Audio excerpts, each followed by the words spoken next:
Olá, eu sou o professor André Zuber e esta é a aula de número 24 do curso de Termodinâmica 2. Nós estamos chegando próximo ao final do estudo do equilíbrio de fases e nesta aula nós abordaremos o equilíbrio do tipo sólido-líquido e sólido-sólido-líquido. Os objetivos desta aula são os seguintes.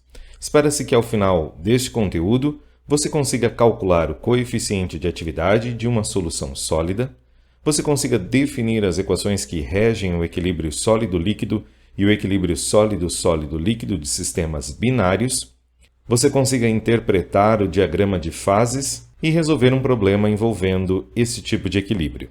Antes de nós avançarmos com esse conteúdo, é importante nós fazermos uma definição de quem é a referência para a fase sólida e abordarmos o cálculo da fugacidade neste tipo de fase. A fugacidade na fase sólida é tratada com muita similaridade ao que a gente viu para a fase líquida. Por isso, nós utilizaremos as mesmas bases da solução líquida para tratarmos da referência de sólidos. Vamos acompanhar agora nos slides as definições de solução ideal e sólido ideal. No caso da solução ideal, nós temos essa característica de solução quando ela é composta por espécies de uma única substância. Além disso, nesse tipo de solução existem interações e elas são todas de mesma intensidade. E por fim, a solução ideal encontra-se, é claro, na fase líquida. As mesmas duas características podem ser aplicadas para o sólido ideal. Então, quando existe um sólido ideal, esse sólido é composto por apenas uma espécie. É claro que, assim como o líquido, existem interações no sólido ideal e elas são todas de mesma intensidade. Como você vê, essas duas características são similares, tanto na solução ideal quanto no sólido ideal. E quando nós temos essas duas representações obedecidas, nós temos a caracterização de uma referência para a fase líquida, no caso a solução ideal, ou para os sólidos, como o sólido ideal. Assim como nós tínhamos um coeficiente de atividade que determinava o quão distante estava o comportamento de uma solução em relação à referência, nós temos também, no caso dos sólidos, a presença de um coeficiente de atividade do sólido. Então, esse coeficiente ele é determinado pelo gama maiúsculo, como você pode ver agora na sua tela, e o gama para o sólido ideal também vai ser 1. Por isso, nós temos aí a equação de número 1. E nós também podemos relacionar esse coeficiente de atividade à fugacidade de uma espécie em um sólido. Então, a fugacidade ela é definida pela seguinte equação. Fugacidade de I em uma fase sólida ela é definida como sendo. Você pode ver que nós temos o x de I, ou seja, a fração da espécie I na fase sólida. Veja que para diferenciarmos da fase líquida, o x de fração molar da fase sólida é escrito em maiúsculo, assim como o gama, também escrito em maiúsculo, e ainda a multiplicação da fugacidade do composto I puro na fase sólida. E aí você deve estar se perguntando, mas professor, por que nós devemos estudar o equilíbrio de fases de soluções do tipo sólido-líquido? Bem, existem diversas aplicações industriais para a produção de compostos e separação de substâncias que envolvem esse tipo de equilíbrio. Um exemplo é o desenvolvimento de ligas metálicas supercondutoras. Supercondutores de alta temperatura têm sido alvo de pesquisas científicas a fim de se desenvolver alternativas para o transporte público, motores elétricos e geradores. Quando nós criamos ligas metálicas supercondutoras, o que nós estamos buscando é diminuir ao máximo a resistência à eletricidade. Como você pode ver nesse gráfico, nós temos duas curvas. Uma curva que mostra o comportamento de um metal normal. Você pode perceber que, à medida que nós diminuímos a temperatura do metal normal, ele vai atingir um valor de platô para a resistência elétrica. Quando nós trabalhamos com supercondutores, à medida que a temperatura diminui, vai chegar um momento em que a resistência à eletricidade torna-se nula. E a formação de supercondutores deve-se ao fato da presença de diferentes metais que formam esta característica para essa liga metálica. Na figura que você vê à esquerda, nós temos um supercondutor em baixa temperatura. Se você observar com bastante atenção, o que nós temos aqui é nitrogênio líquido, e o que você pode observar é uma levitação magnética deste metal. Muitas pesquisas atualmente estão tentando buscar novas ligas metálicas que tenham a característica supercondutora, só que não utilizando temperaturas baixas como essa, e sim temperaturas, por exemplo, a temperatura ambiente. Esse tipo de tecnologia pode ser utilizada principalmente no transporte, e nós temos já um estudo feito pela COP do Rio de Janeiro, onde nós temos o maglev, um trem de levitação magnética. Se você quiser mais informações sobre esse conteúdo, acesse a descrição deste vídeo. Lá tem um link onde você pode se informar mais a respeito do maglev da COP. E é claro que o estudo do equilíbrio sólido-líquido não fica restrito a ligas metálicas. Nós também podemos identificar processos de cristalização, ou seja, formação de uma fase sólida a partir de uma solução líquida em diversos processos industriais, especialmente em indústria alimentícia. E é por causa desses exemplos que nós, como engenheiros químicos ou engenheiros de alimentos, precisamos entender os princípios básicos da termodinâmica do equilíbrio de fases do tipo sólido-líquido. Então nós vamos, a partir de agora, dar uma olhadinha em alguns dos diagramas que compõem o equilíbrio sólido-líquido. Como você pode observar na sua tela, esse diagrama ele tem no eixo das ordenadas a temperatura e no eixo das abscissas a composição da espécie A. Assim como todas as soluções que nós estudamos nos equilíbrios de fase desta disciplina, aqui nós temos uma mistura binária formada por dois compostos hipotéticos A e B. Você pode perceber que no eixo das abscissas nós temos a composição de A, e a composição de A varia entre 0 e 1. Por isso, quando a composição de A vale 1, nós vamos encontrar este ponto. Este ponto representa a temperatura de solidificação ou temperatura de fusão da espécie A pura. Do outro lado, com composição de A igual a 0, nós encontramos a temperatura de solidificação de B puro. Então, a primeira observação que nós fazemos é que essa região que está na parte superior do diagrama, ou seja, a altas temperaturas, nós temos as substâncias A e B presentes em apenas uma fase, e essa fase é a fase líquida. Observe que abaixo da fase líquida, separada por duas linhas, existem duas regiões de equilíbrio de fases. Nessas duas regiões, nós temos a presença de um sólido A e o líquido à direita, e o sólido B e o líquido à esquerda. Vamos entender inicialmente o que é essa linha que divide essas duas fases. Então, se nós observarmos este ponto aqui, ele representa a temperatura de solidificação do composto A puro. Se nós nos deslocarmos um pouquinho mais à esquerda, significa que nós estamos colocando uma quantidade de B no sistema.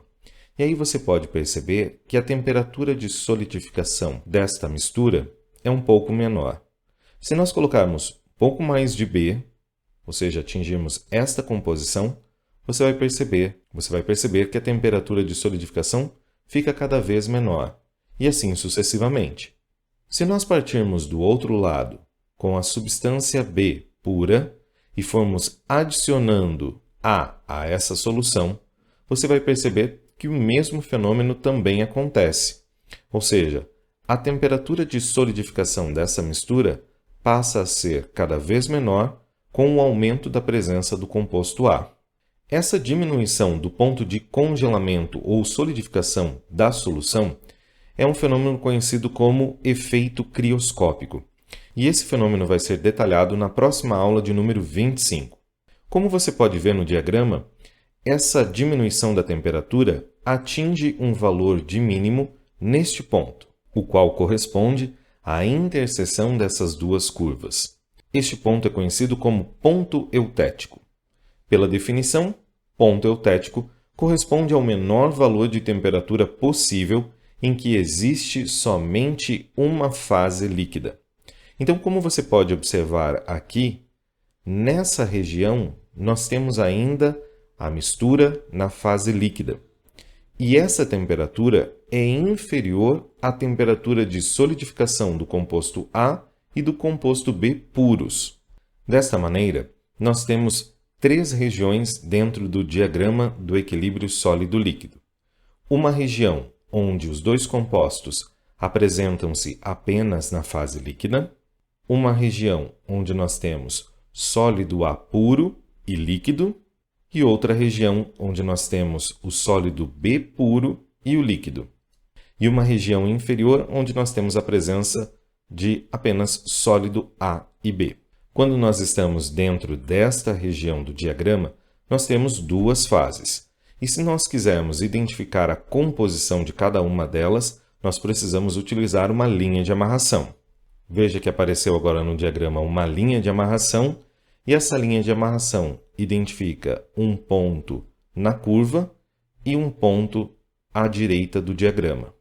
O ponto à direita mostra que o sólido contém apenas A puro, por isso x de A vale 1. Já o ponto à esquerda da linha de amarração mostra a composição de A na fase líquida remanescente.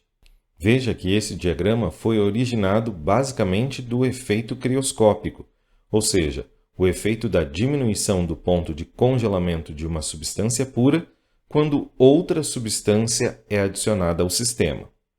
Quando isso acontece, nós temos um limite no ponto eutético, e no ponto eutético nós temos a linha do equilíbrio sólido-sólido-líquido.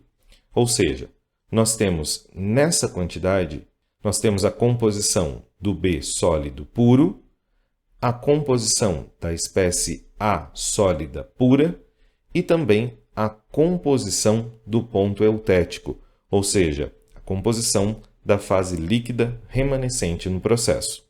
A composição da última gota de fase líquida dessas misturas, ou seja, a composição da última gota de líquido remanescente nesse processo. É claro que o diagrama de fases do equilíbrio sólido-líquido pode apresentar uma complexidade um pouco maior. Como você vê agora na sua tela, nós temos agora um diagrama onde vai haver a precipitação de um sólido específico. Nesse caso, o sólido que nós estamos falando é o sólido A2B. Veja que a leitura do diagrama pode ser facilmente compreendida, assim como nós fizemos para o diagrama inicial. Então, nós podemos olhar que há similaridade à esquerda e à direita desse diagrama. Em altas temperaturas, nós temos o predomínio da fase líquida. Nesta região, nós temos o surgimento da primeira fase sólida junto com a fase líquida, e essa fase sólida é composta por B puro. Nesta região, nós também temos o equilíbrio sólido-líquido, só que quem aparece na fase sólida é a espécie A pura. A grande diferença com o primeiro diagrama que nós vimos se dá pela presença dessa linha vertical no diagrama. Esta linha mostra que haverá precipitação de um sólido específico no sistema. Nesse caso, o sólido que irá precipitar é o sólido composto por 2 espécies de A e uma espécie de B. Como você pode perceber no eixo X, essa composição está em uma fração molar equivalente a 0,667, ou 66,7% deste sólido em base molar correspondem à espécie A, e os outros 33,3% correspondem à espécie B. É por isso que nós temos essa proporção de 2A para 1B. Se nós fizermos uma linha de amarração em uma temperatura constante, como agora aparece no seu gráfico, você pode perceber que nós temos uma composição relacionada à fase líquida e outra composição relacionada a essa linha vertical, indicando que o sólido que irá precipitar é este A2B. Isso acontece tanto para a região à direita da linha, como para a região à esquerda da linha. Outro ponto interessante desse diagrama é que nós temos a presença de duas linhas de equilíbrio sólido-sólido-líquido e, por conseguinte, a presença de dois pontos eutéticos. Neste primeiro caso, nós temos a composição do primeiro eutético, a composição de B puro e a composição do sólido A2B. Neste outro lado, nós temos a composição do outro eutético, a fração do composto A puro e a fração do sólido A2B. Abaixo do ponto eutético, nós temos a presença de duas fases sólidas, no caso à esquerda, o sólido A2B mais o sólido B puro, e à direita, o sólido A puro e o sólido aglomerado A2B. Esse diagrama de fases do equilíbrio sólido-líquido é bastante importante, principalmente quando há a formação de ligas metálicas. Na disciplina de Ciência dos Materiais, você vai verificar esses diagramas especificamente para a produção de diferentes tipos de aço. E os diferentes tipos de aço são formados por diferentes proporções entre carbono e ferro. Nesse diagrama, nós temos a presença também de uma liga metálica formada por cobre e ítrium. Perceba que no eixo X nós temos a porcentagem em massa de ítrium nessa mistura. No eixo Y, nós temos a temperatura. Desta maneira, nós podemos identificar que a temperatura de fusão do ítrium puro equivale a 1528 graus Celsius, e a temperatura de fusão do cobre puro equivale a 2000 graus Fahrenheit ou 1084,5 graus Celsius. Esta linha tracejada, agora destacada em vermelho, mostra a diferença entre as fases, ou seja, valores de temperatura acima dessa linha vermelha encontram-se em uma fase líquida, e valores abaixo dessa linha vermelha já vão mostrar a presença de um equilíbrio sólido-líquido. Agora em destaque, você observa a presença de 4 linhas verticais, que identificam o aglomerado de sólido que vai precipitar dessa solução. Essas diferentes composições de ítrium formam diferentes tipos de sólidos, identificados como sólido gama, sólido delta, sólido epsilon e sólido xi. No caso desses três últimos sólidos, nós temos a presença de pontos de fusão bem definidos para essa mistura. Esses pontos são denominados de pontos de fusão congruentes. Isso mostra que a precipitação de sólidos nessas composições é algo plausível de se obter num sistema real, pois esses sólidos são estáveis nessa condição. Já no caso do sólido gama, este sólido é instável, e você vai perceber que uma redução da temperatura fará com que essa fase sólida seja separada em uma fase líquida, de composição 16,7, e em uma fase sólida delta. Quando isso acontece, nós temos um problema do tipo ponto de fusão incongruente. Isso acontece pois aquele tipo de sólido não é estável naquela condição. Um último detalhe relacionado a esse diagrama é que essa linha tracejada que nós vemos é a linha de coexistência de duas fases, uma fase líquida e uma fase sólida.